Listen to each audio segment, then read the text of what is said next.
O que um ministro do Supremo escreve para um banqueiro em fuga que ele não quer que a Polícia Federal leia? 3 mensagens de visualização única.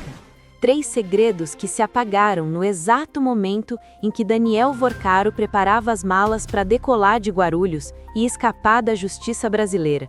Mas antes de continuar, curte esse vídeo, se inscreve no canal Política Hoje, porque aqui a gente analisa política sem filtro e sem narrativa pronta. O cronômetro do escândalo começou a rodar às 7 da manhã do dia 17 de novembro. Daniel Vorcaro, o dono do Banco Master, não mandou um bom dia, ele mandou um pedido de socorro. Conseguiu bloquear alguma novidade? Ele não estava falando de investimentos, ele estava falando de liberdade.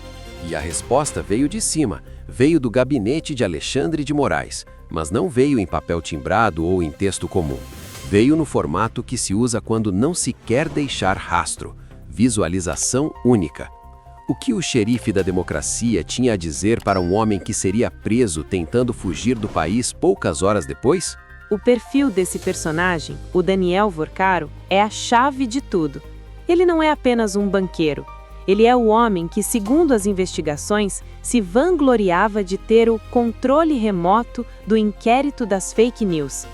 Imagine o cenário. De um lado, brasileiros comuns sendo presos por opiniões.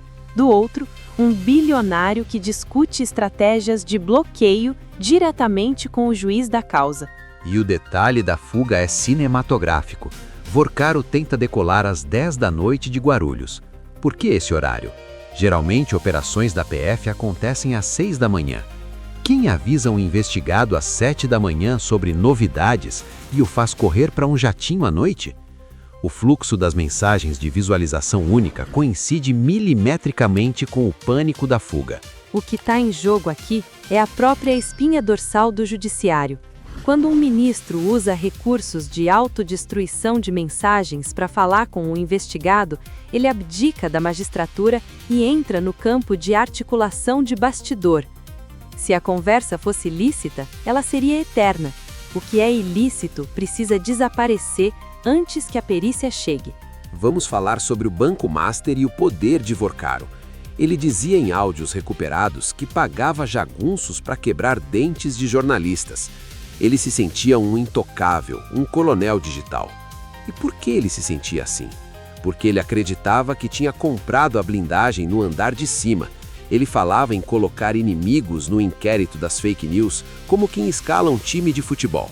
Essa promiscuidade entre o capital financeiro e a toga é o câncer do Brasil. Enquanto o cidadão que trabalha e paga imposto é vigiado por algoritmos de censura, o banqueiro tem o WhatsApp privado do ministro para perguntar se a correria deu certo. É o Brasil de castas elevado à 10ª potência. E o que dizer da negativa do ministro? Moraes disse que não havia essa proximidade, mas os dados de geolocalização e as mensagens no celular apreendido dizem o contrário. A verdade tem um peso, e o peso desse celular de Vorcaro é suficiente para afundar carreiras que pareciam sólidas como o mármore do STF. O relatório da PF não deixa margem para interpretações leves. É um soco no estômago. Mostra um empresário que usava o nome do Supremo para achacar adversários e proteger seus negócios. Se o ministro sabia ou não que seu nome estava sendo usado dessa forma, as 3 mensagens apagadas poderiam responder, mas elas foram deletadas por quem deveria zelar pela transparência. Onde está a ordem dos advogados do Brasil? O silêncio dessas instituições diante de mensagens de visualização única entre juiz e investigado é uma confissão de medo. Ninguém quer mexer no vespeiro, mas o vespeiro agora está na sala de estar de cada brasileiro. A estratégia do sistema agora será o abafamento. Vão dizer que as mensagens são provas ilícitas, vão tentar anular a perícia. Mas o povo brasileiro aprendeu a ler as entrelinhas. O pânico de Vorcaro no aeroporto é a prova real de que as mensagens de Moraes não foram um simples bom dia. Vamos olhar para o Senado Federal. É lá que o impeachment deve nascer. O artigo 52 da Constituição não é decorativo. 41 assinaturas já estão no papel. O que falta para o presidente do Senado entender que ele não é o síndico do STF, mas o representante do povo? O custo da inércia é a destruição da reputação do Brasil. Como explicar para o mundo que o dono de um dos maiores bancos do país troca mensagens efêmeras com o juiz que comanda os inquéritos mais sensíveis da nação? Isso não é democracia, é uma oligarquia de conveniência. Vorcaro acreditava que o dinheiro compraria o tempo. Ele comprou o jatinho mais rápido e supostamente o acesso mais privilegiado, mas ele esqueceu que a Polícia Federal, quando atua de forma técnica, é implacável. E quando a técnica encontra a sujeira política, a explosão é inevitável. Vamos analisar a pergunta do banqueiro. Conseguiu bloquear alguma novidade? Essa frase pressupõe um acordo prévio. Ninguém pergunta conseguiu, se não houve um vou tentar antes. O verbo está no passado. Houve uma tentativa de interferência. Quem tentou? A mando de quem? E o Alexandre de Moraes, o homem que se coloca como baluarte contra as fake news, agora se vê envolvido numa notícia que ele não pode chamar de falsa, porque ela veio de dentro do sistema da PF. O feitiço virou contra o feiticeiro e o caldeirão está transbordando. Imaginem o teor daquelas 3 mensagens. Seriam orientações de rota de fuga? Seriam garantias de que o bloqueio seria feito? O fato de serem de visualização única impede o acesso imediato, mas o contexto da fuga de Vorcaro dá o tom da gravidade. Ele não fugiria se a resposta fosse um simples "procure seus advogados". Esse caso Vorcaro é o fio da meada que liga o sistema financeiro, a repressão política e o ativismo judicial. É o triângulo das bermudas da democracia brasileira.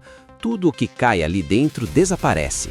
Direitos, garantias e agora as próprias mensagens de texto. O povo brasileiro está cansado de ser tratado como espectador de uma peça de teatro onde o final já foi decidido no camarim.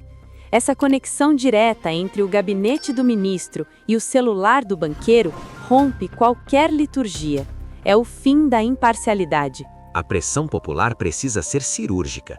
Não adianta apenas gritar, é preciso cobrar o nome de cada senador que se recusa a assinar o impeachment. Se um senador se cala diante de mensagens que se autodestroem entre um juiz e um investigado, esse senador serve ao sistema, não ao eleitor. E a grande mídia? Estão ocupadas tentando achar um ângulo para salvar a face do ministro. Mas o relatório da PF é público, os horários das mensagens são claros e a tentativa de fuga foi filmada. Contra fatos, não há narrativa que resista.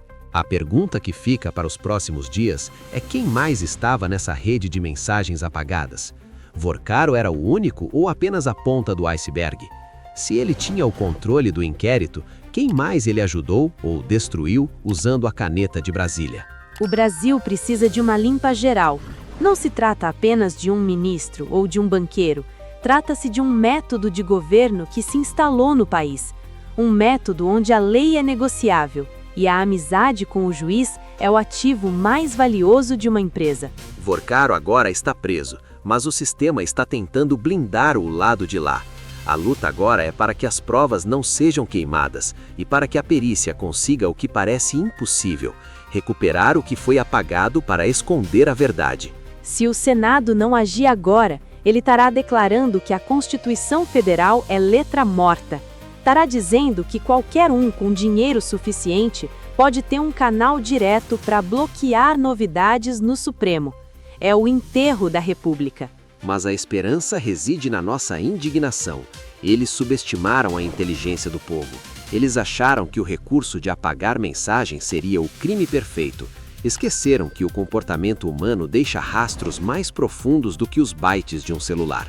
O desespero nos corredores de Brasília é visível.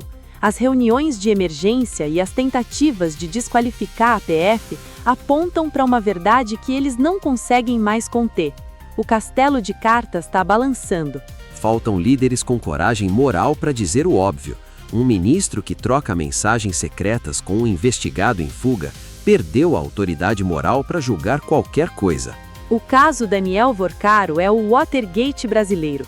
O impacto disso na confiança das instituições é devastador. Mas nós não vamos deixar esse assunto morrer. Vamos repetir cada horário e cada detalhe até que o último brasileiro entenda o que aconteceu. A cortina foi aberta. O que vimos atrás dela foi um balcão de negócios operando sob o manto da defesa da democracia. Mas agora o dono do balcão está exposto. Você realmente acredita que um ministro enviaria 3 mensagens que se apagam para um banqueiro em fuga apenas para falar de amenidades? Ou você tem certeza que ali estava o plano para burlar a lei? Comenta aqui embaixo agora, eles não vão apagar a verdade. E diga se você ainda confia em uma vírgula que sai desse tribunal. Solta o verbo, porque o sistema odeia quando a gente conversa nos comentários.